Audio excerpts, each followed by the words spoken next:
iyo umwaka utangira nyine buri wese urubyiruko bitewe n'ibyo yifuza na domaine arimo ashobora kuba afite intego zitandukanye. Hari uba avuga ati mu kazi nari mfite se nzakora iki kugira ngo umwaka uzajye gusoza cyangwa se kurangira nibura yo ninjizaga yariyongereye. Hari abifuza kugura ibibanza, hari n'uvuga ati ndashaka gusoza uyu mwaka mfite urugo narashatse. Hari uvuga ati ndashaka gusoza uyu mwaka mfite déplacement yanjye ubwo wenda imodoka.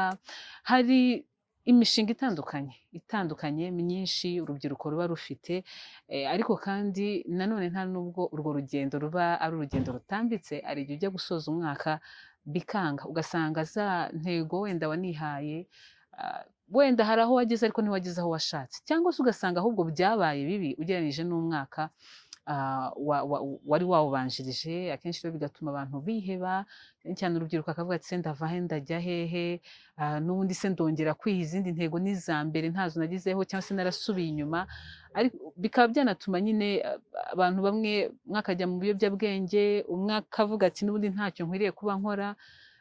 Hari uba avuga ati natangiranye akazi none nsoje umwaka ndi umushomeri. Ibyo byose rero bigatuma urubyiruko rwiheba ndetse rugasubira inyuma, rimwe na rimwe rukajya no mu ngeso zitari nziza, cyangwa se hakabaho n'uwumva avuga ati ubuzima bufite ikihe gisobanuro, na bya bindi biziramo no kwiyahura byose. Ntekereza ko nyine koko turi ku isi ibintu byose bitagororotse, ndetse nabo ubona hari abo ushobora kureba uyu munsi social media hari igihe zitubeshya, wareba umuntu ukavuga uti ibye bihora byemera, ariko burya nyine umuntu akwereka ibyiza. Nta muntu ushyira ibye bitaryoshye se cyangwa byamunaniye ngo abishyire muri social media. Urwo ni urugero bivuze kubera ko urubyiruko rwinshi urusanga kuri social media. So ubuzima rero hari ahazamuka, hari ahamanuka, hari aharinganiye. Ntabwo ibintu bihora ari byiza, nta nubwo ibintu bihora byoroshye, ariko muri byose ikiriho ni uko ugomba kumva yuko niba bitagenze neza ejo bizagenda neza.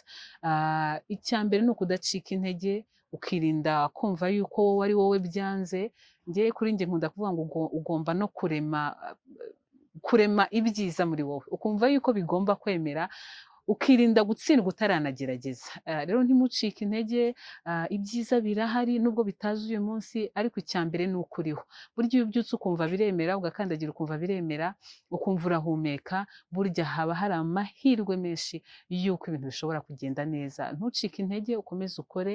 Njye nongeraho ngo Imana byose ibibireba kandi ikazagushoboza.